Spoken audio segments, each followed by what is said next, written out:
Galéo m'avait dit cette nuit-là, vous souvenez-vous? À la Saint-Jean. Galéo m'avait dit, si Lancelot vous aime, il n'aimera que vous et vous devez toujours vouloir son bien. Et alors, vous m'avez embrassé devant lui. Il le voulait ainsi. Ensuite, je vous ai prêté à lui. Mais il a toujours été clair que vous n'étiez à lui qu'aussi longtemps que je n'avais pas besoin de vous. Il l'a accepté. Il n'en semblait pas malheureux. Ah, sa terre de Cérébois n'est-elle pas délectable parmi toutes les îles de la mer de Bretagne avec ses rivières épaisses, ses bonnes forêts courantes? N'a-t-il pas les plus fidèles chiens, les meilleurs faucons? Il devrait me haïr car je l'ai détourné de son ambition, soumettre le monde. Du plus vigoureux homme du monde, j'ai fait le plus lent et tout son âme est advenu par moi. Ses châteaux se sont écroulés. Des rêves le tourmentent continuellement, dont un en particulier. Raconte-moi, Lance. Il est perdu au milieu de la foule à Camelot. Un serpent blond et bleu se fraye un passage jusqu'à lui. Tous s'écartent, mais lui ne peut pas bouger. Le serpent le couvre de flammes et il perd la moitié de ses membres. Qu'ont dit les scribes? Je sais simplement ce qu'ils m'ont révélé de leur consultation. Le serpent dont j'ai rêvé qu'il me prenait la moitié de mes membres m'a-t-il dit, c'est la mort quand elle me prendra, mon charnel ami. Tu comprends? Serais-je la mort? Il ne te voit que blonde et bleue. Son rêve aurait-il changé de sens s'il m'avait vu brune? Non, car il ne pourra jamais voir comme moi ta blondeur brune ou ta bruneur blonde. Laquelle préfères-tu? Mais je préfère quand tu veux savoir ce que je préfère, car il n'en est pas toujours ainsi. Que veux-tu, c'est étrange. Avant le coup de force de ma sœur, quand la cour était réunie, que tous les chevaliers étaient là, ils me trouvaient la plus belle. Les visiteurs étrangers me courtisaient. Arthur écoutait. Les dames se confiaient à moi, je les conseillais. Quelqu'un arrivait, une aventure commençait et une autre se terminait. Je me sentais parfaitement bien. Je n'avais aucun désir, pas même de toi que j'aime. Je te disais des mots que tout le monde pouvait entendre.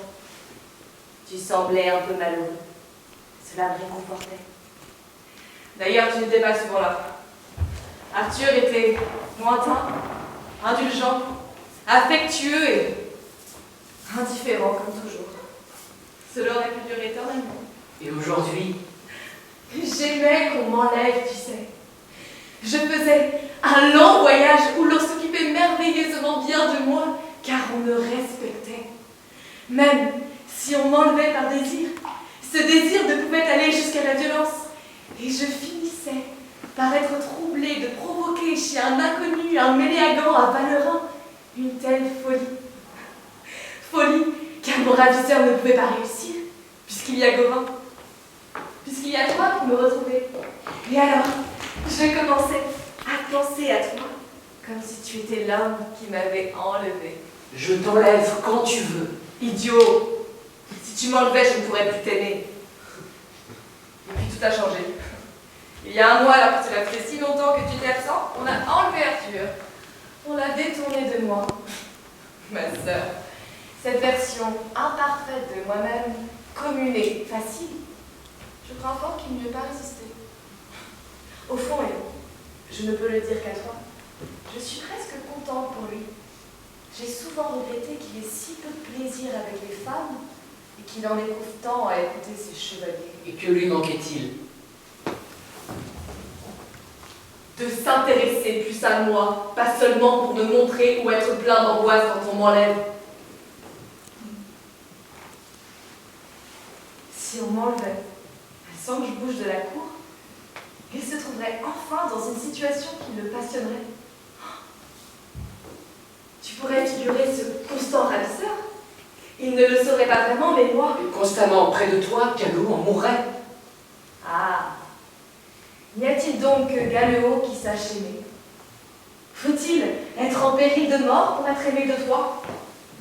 Eh bien, je t'annonce que je suis en péril de mort et pire encore, menacée d'être tondue.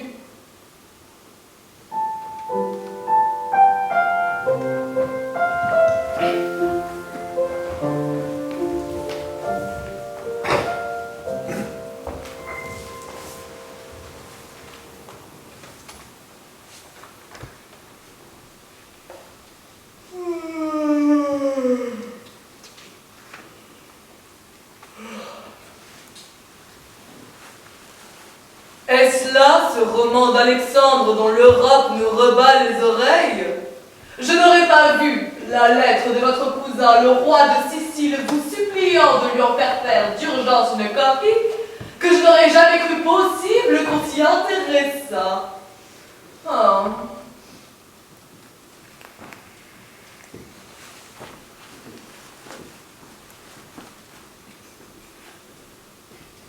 Lambert, le tort de Châteaudun, est cependant un des maîtres contemporains.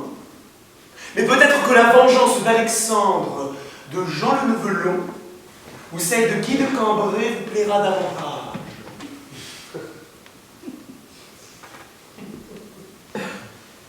Je ne crois pas. Ce n'est pas que je mette en doute le talent de ces auteurs, mais ils ne parlent que de conquête d'armes. J'ai bien peu de curiosité à les lire, ayant à la cour de mon père, comme à celle d'Arthur, connu de près les modèles de ses exploits. Quel Alexandre en verre ne pâlirait devant l'éclat d'un Gobin à midi? Qui vous a vu combattre n'a pas besoin qu'on lui représente une imitation de Roland. Et puis, la disproportion est trop grande dans ces chants entre le combat guerrier et le combat amoureux. Y aurait-il moins d'amour que de guerre en Bretagne?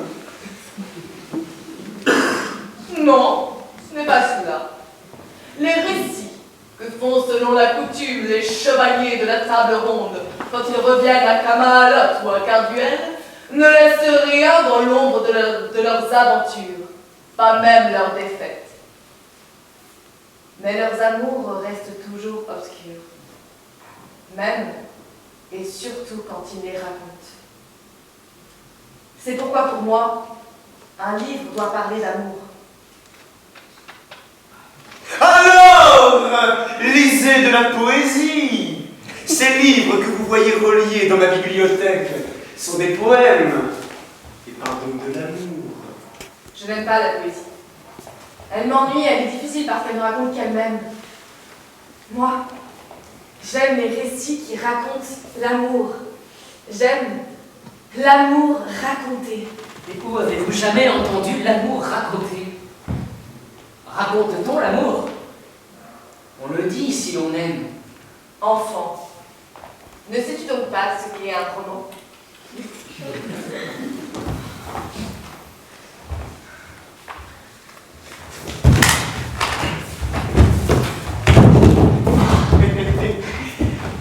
Écoute, c'est le soir. Un voyageur est arrivé qui n'est pas un chevalier ni un marchand. Il ne vient poser aucune question. Il ne lance aucun défi, il n'apporte aucun message. Le repas est à sa fin, mais personne ne bouge. Tous restent autour de la table et le sénéchal Gai envoie chercher encore du pain. L'homme s'avance, vous salue, se débarrasse de son manteau, ouvre son sac de voyageur et dans ce sac, il y a un livre. Il le prend. Personne n'ose plus bouger. On attend. Il demande un verre de vin. Quand il a bu, le silence est encore plus grand. Et il commence à dire. Il disait ce soir-là le roman du roi Marc et d'Iseux la blonde, d'un certain chrétien de Troyes. Il venait de France. Et des quelques 400 dames et chevaliers qui se tenaient à Carduel cette nuit-là, ceux qui aimaient en l'écoutant aimèrent davantage, et ceux qui n'aimaient point eurent envie d'aimer. Que racontait cette histoire? Ne la connais-tu pas? Iseux et Gregma. Oh, vous la le ferez lire, mais laissez-moi au moins lui raconter le filtre. Imagine, Lance, un navire sur la mer. Depuis 3 jours, le vent est complètement tombé et le navire n'avance plus. Il fait très chaud. Iseux et Tristan jouent aux échecs. Elle est la fille du roi d'Irlande et lui le neveu du roi Marc de Cornouailles qui la vie partagée. Tristan a obtenu la main d'Iseux pour son oncle après avoir tué un dragon. C'est tout ce que tu as besoin de savoir. Il ne l'aime pas et elle ne l'aime pas. Il fait chaud à merveille et il joue aux échecs.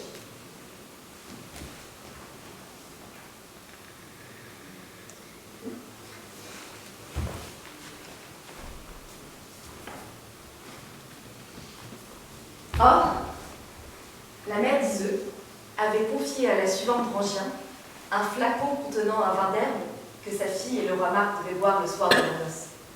qu'il fait si chaud que Tristan n'est vêtu que d'une cotte de soie légère et Iseux d'un salut bleu. Tristan a très soif et il demande à boire. Un serviteur, un enfant qui est là, prend un flacon de vin et en sert Tristan qui tend la coupe à Iseux. Elle boit, il boit. Maintenant qu'ils ont bu, l'un regarde l'autre et ils en sont comme ébahis. Tristan voit Iseux et Iseux voit Tristan. Il pense bien autre chose que ce qu'il pensait auparavant. Maintenant, Tristan pense à Iseux et Iseux pense à Tristan. Et là où chacun pensait en soi-même, il s'émerveille de penser à l'autre si soudainement. Ils sont si échauffés que rien ne pourrait faire maintenant que Tristan ne regarde Iseux et Iseux Tristan. Si Tristan regarde Iseux, quelle manière-t-il? N'est-ce pas la chose la plus naturelle, pense-t-il, puisqu'elle est si belle?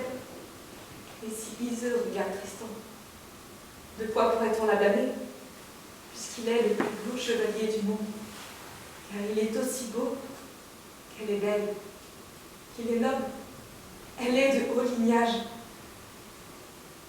Pourquoi ne s'accorderaient-ils pas ensemble?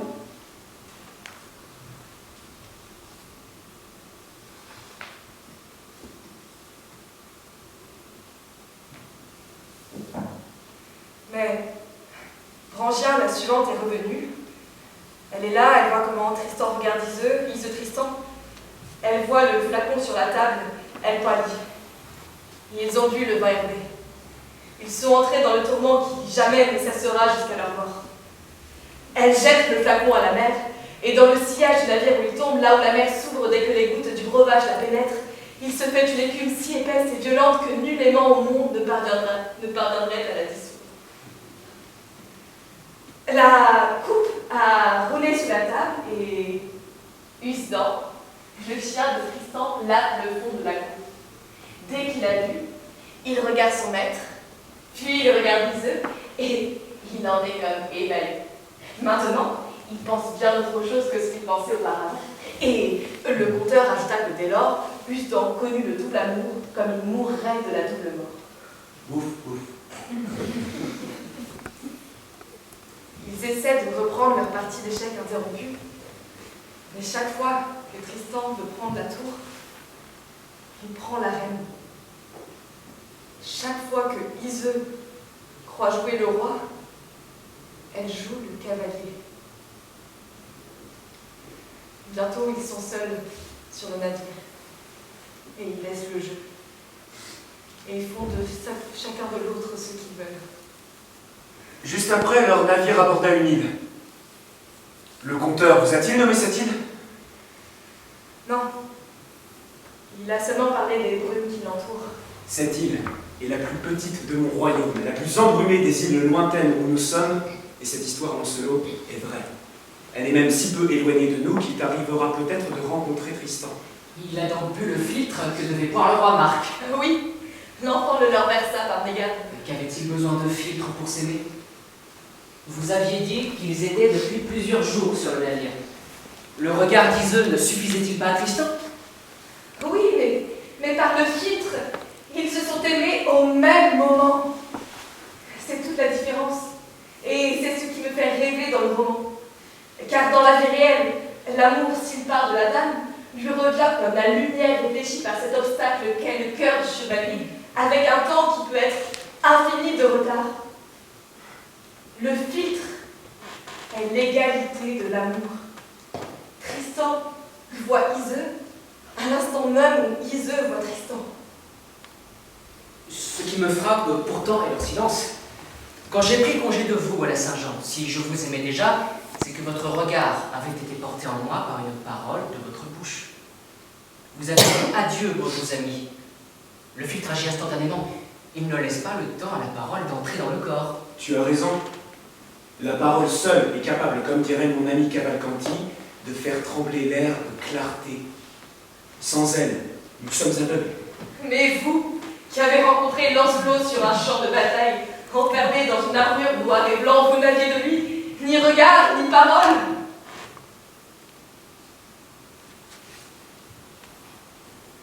Il n'y a pas que les paroles dites. Ses armes m'ont parlé. Son armure était l'obstacle à mon regard. Pour moi, armes furent le chemin de la mort. Cependant, revenons au roman que vous racontiez. Je ne connaissais pas cette version, elle est très belle, mais c'est une version de romancier. Ce qu'a remarqué Lancelot me frappe également. Le silence. Dans le poème de Gottfried von Strasbourg, et parce que Gottfried von Strasbourg est un poète, le filtre n'est que la marque de l'égalité en amour de Tristan et d'Iseux. Pour reconnaître qu'il s'aime, il faut qu'il parle, et qu'il découvre l'amour sous le déguisement de la mort, de la mer, de l'amertume. Ces mots d'amer, de mort, viennent à leur bouche. C'est en les prononçant qu'ils découvrent ce qui s'y tient caché. L'amour. Voilà comment la poésie dit l'amour en sa langue. La poésie ne donne jamais de détails.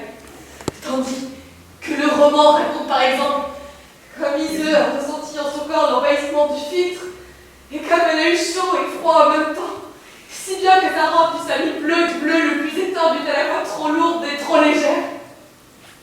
Comment un poète pourrait-il me dire cela? Il dit cela en disant autre chose. Si je te verse encore une coupe de vin, nous diras-tu ce que dit le poème? Celui auquel je songe dit que le feu est neige. La neige. Mais plus loin, que la flamme est gel. Le gel. Et dans cette inversion, ou cette contradiction de la grammaire,